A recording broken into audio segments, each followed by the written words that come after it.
Morning campers, coffee time. Before I start, big shout out to the lovely Janet for bringing me some lovely Christmas presents. This is The Boy, the Mole, the Fox and the Horse by Charlie McKasey. Appreciate that, Janet. I'm going to read that over Christmas. Is everything a trap? That's something I've been pondering this morning because I've talked about Jeff Buys Cars YouTube channel.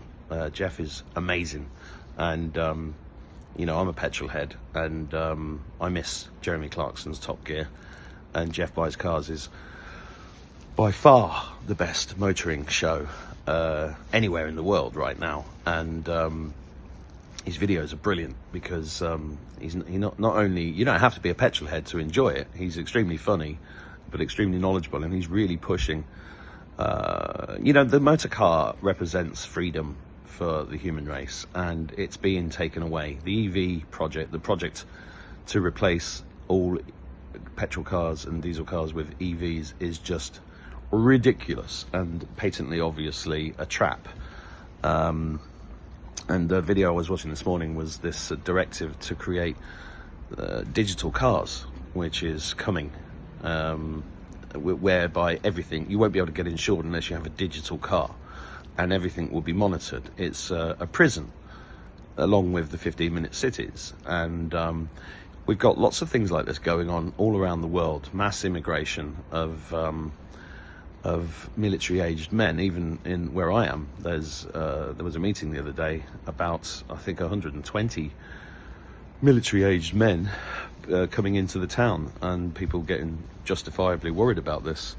And you know, I interviewed Tommy Robinson about 6 months ago, and he made a film about what's going on in Ireland and the mass immigration. And it's a trap. Everything's kind of looks like a trap. You know, if you speak out against BLM, you're racist. If you know, BLM is a terrorist organization funded by George Soros, but if you question it, you're racist. If you question LGBTQ plus whatever the fuck that is, you're homophobic.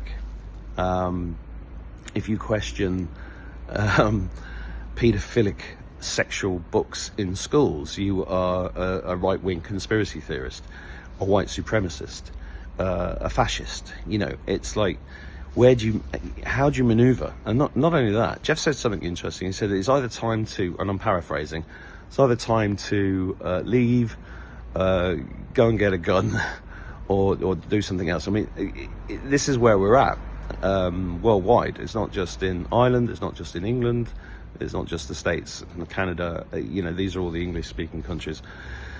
It's worldwide, and it should be plain.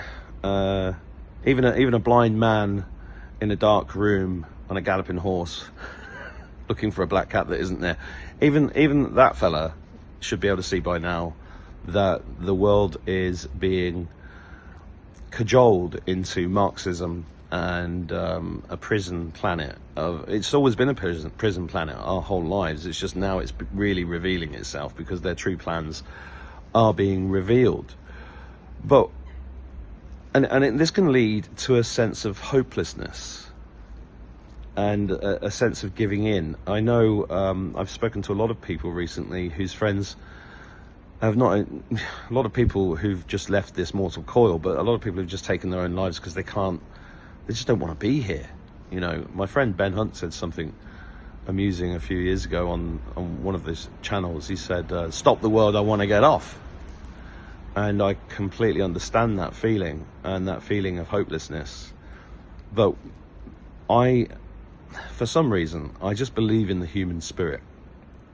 And I feel my connection to God and the angels.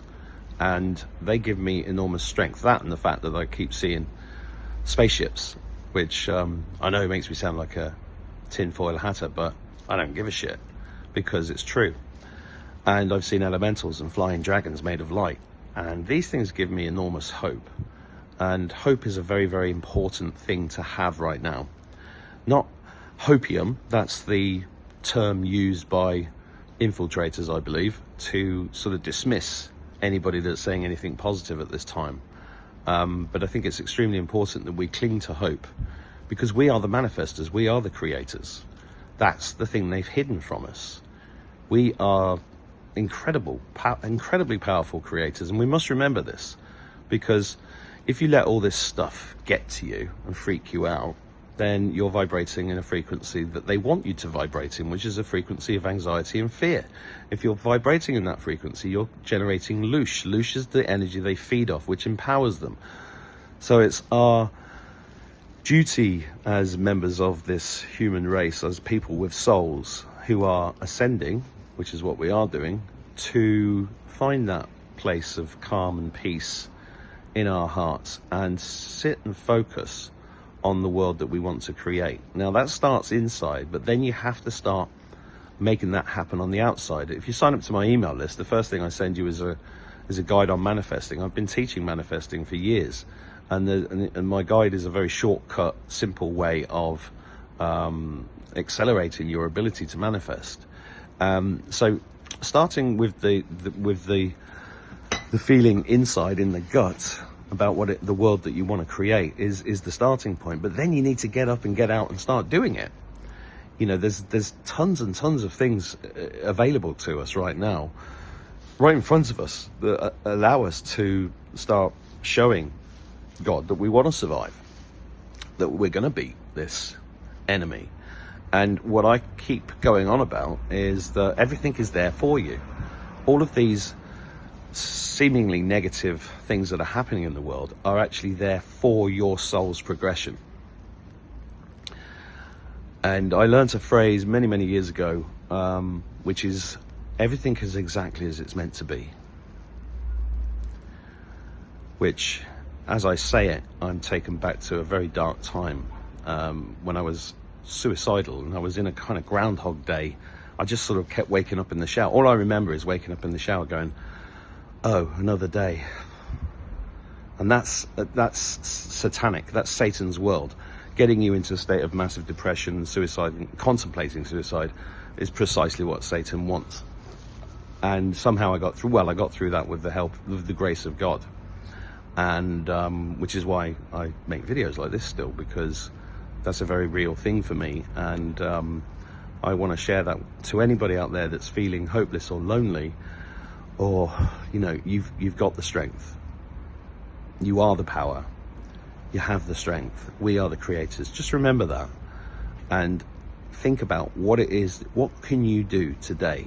What can you do this week? What can you do this month to resist and to build the world that we want to see?